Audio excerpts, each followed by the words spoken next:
Administration నడిపినంత easy కాదు రాజకీయం చేయడం. ఈ విషయం దిగాకే తెలుస్తోంది ఆయనకు కూడా. సీటు తెచ్చుకున్నా అందరినీ సమన్వయపరచడంలో మాజీ ఐఏఎస్ ఫెయిల్ అయ్యారా?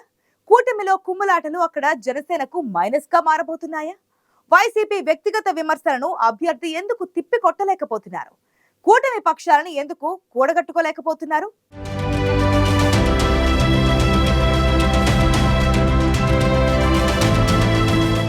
ఎన్నికలు సమీపిస్తున్నా రాజోలు కూటమిలో కుమ్ములాటలు ఆగడం లేదు. కూటమి నుంచి జనసేన పార్టీ అభ్యర్థిగా మాజీ ఐఏఎస్ దేవవరప్రసాద్ పోటీలో ఉన్నారు.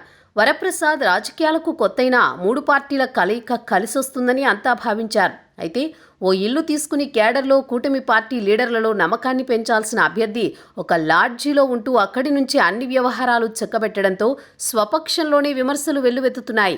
దీనికి తోడు జనసేన అభ్యర్థి వరప్రసాద్ వైవాహిక జీవితంపై వస్తున్న విమర్శలు కూటమికి కొత్త కష్టాలు తెచ్చిపెట్టాయి.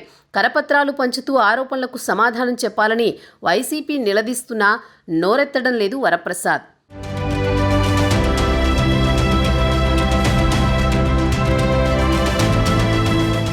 రాజోలు వైసీపీ అభ్యర్థి గొల్లపల్లి సూర్యారావు రాజకీయాల్లో అపర చాణక్యుడు. ప్రత్యర్థిని దెబ్బకొట్టేందుకు ఏ అవకాశాన్ని కూడా ఆయన వదులుకోవడం లేదు. జనసేన అభ్యర్థి అనుభవరాహిత్యానికి తోడు సమన్వయ లోపం విపక్ష కూటమికి రాజోలులో పెద్ద సవాలుగానే ఉంది. తెలుగుదేశం జనసేన నాయకుల మధ్య ఆధిపత్య పోరుతో పాటు అభ్యర్థి వరప్రసాద్ చుట్టూ అప్పుడే ఓ కోటరీ తయారైందన్న విమర్శలొస్తున్నాయి.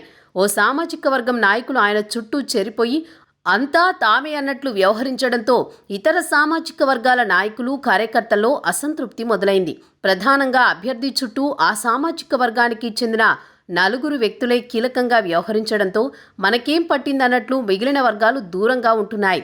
జనసేనలో తన అభ్యర్థిత్వాన్ని వ్యతిరేకించిన వర్గాన్ని కూడా దేవవరప్రసాద్ కలుపుకుని వెళ్లలేకపోతున్నారు.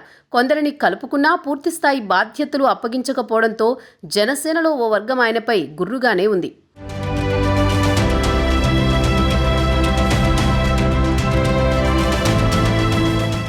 గొల్లపల్లి సూర్యారావు రాజోలు టీడీపీ ఇన్ఛార్జిగా ఉన్న సమయంలో ఆ పార్టీ వర్గాలుగా విడిపోయింది. సూర్యారావు వైసీపీలో చేరిపోయి ఆ పార్టీ అభ్యర్థిగా బరిలో ఉన్నా టీడీపీలో సీన్ అలాగే ఉంది.